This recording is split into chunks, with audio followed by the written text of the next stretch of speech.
pleased to be joined by Dr. Mary J. Meehan, who is interim president. I'll get that out. Seton Hall University. Good to see you, Doctor. Nice to see you, Doctor. We should say that we sit next to each other at a whole range of basketball games rooting for the Pirates. Yes, we do. Yeah. Get that out of the way real quick. The role of talking about Seton Hall basketball.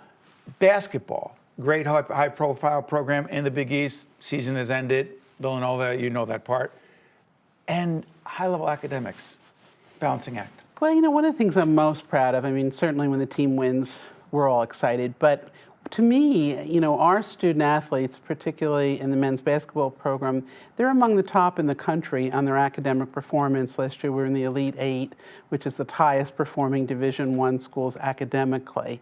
And at the end of the day, that's really what we're there for. So how they play on the court is important, but how they're doing in the classroom, they're there as students. They're not there for, they're student athletes with the emphasis on student. So we're very, very proud of them. The students we have right now that are playing for us have been terrific, and sadly we're losing a number of them, but we have new ones coming in. But the role of basketball is critically important in a university. Raises profile. Raises the profile. When the team does well, all boats rise, you know, and so the application pool normally goes up.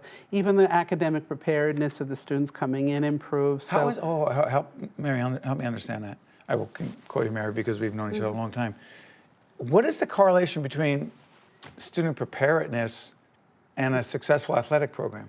It raises the profile. I mean, for a school like Seton Hall that really, when the Big East really moved in and started taking colleges and universities from the Midwest, it really meant Seton Hall had more visibility in the Midwest. Similarly, the Midwest schools, all of a sudden, I don't think 15 years ago people were talking about some of the schools in the Midwest, like Marquette, Creighton, Butler. Now they're names here. I'm sure it's improved their recruitment from the East Coast.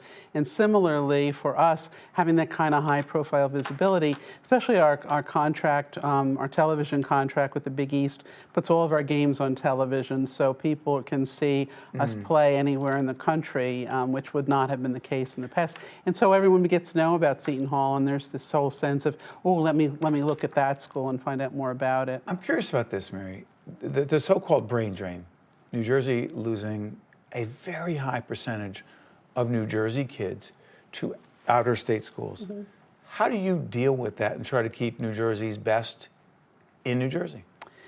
I think we all work hard at that, and we've been fortunate at Seton Hall. Our enrollment's grown every year, and that most of the students, the largest majority, do come over. Well, while we have students from all over the country, every state, the majority of our students come from Seton Hall, and we're proud of that as a diocesan. They come from Jersey. Yes, they come from New Jersey in the majority, and so we're proud of that. I think it's being able to offer students what they need and what they want. Our proximity to Manhattan is critical for us. In particular, we can be in there, the train from the village of South Orange can be in New York in under 40 minutes. So to have students be able to live in a suburban area but have the best of New York is a really, I think, huge recruiting and retention tool. But it is tough. I mean, we don't have that many private colleges in our state. As you know, we're one of the largest, if not the highest percentage of students of any state in the country leave to go to college. We do? Yeah, and that's not good, and we have to reverse those trends. We need them to stay here, particularly with demographics, with that 18-year-old population shrinking. We need to keep these people in New Jersey, and we need ways to help them, if they are going to leave, to make sure we entice them back after they're finished school. Mary, you know the role of the presidency from a variety of perspectives. But what I'm curious about is how the role of being president of the university, particularly a Catholic university, has evolved, say, 5 to 10 years? It's evolved in many ways. If you look, for example, at Seton Hall, for the most part, most of our presidents have always been Catholic priests, and that is important to us, and particularly as a diocesan university, that's important. But with the shrinkage in the number of priests in general, and those, therefore, having them available to serve in an administrative role is becoming tougher and tougher. The pool is smaller. It's much smaller, and so I think that's evolved historically. And Catholic schools that were run by religious orders of women had nuns running them, and now they're mostly lay people. Of the 225 plus Catholic colleges in the United States, only about 25 of them have priests running them, for example. That's it. And 10, 15 years ago, that number was much higher. Well, if you look at schools like George, a lot of the Jesuit schools, because they have over 20 universities.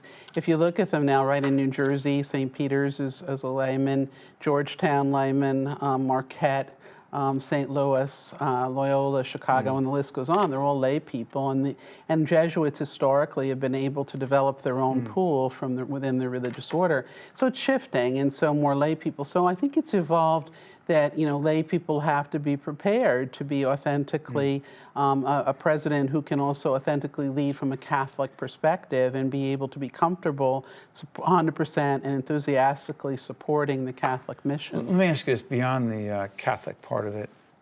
I've done some guest lecturing on campus, not only on the Stillman School of Business, but also with Matt Hale, who has been on NJTV many times as a political expert who teaches political science, public administration, done some guest lecturing there. So I'm curious about this because I know the student body pretty well.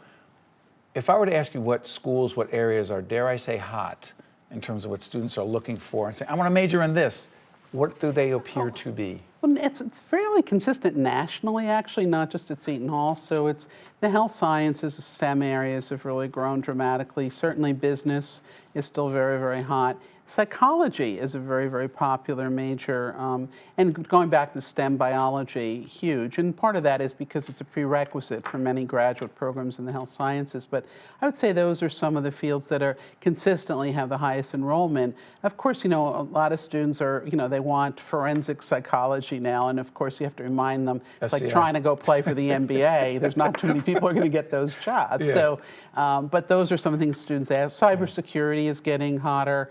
I think we're seeing more people interested in that just because of what's going on. I believe that as we try more... A few seconds left, go ahead.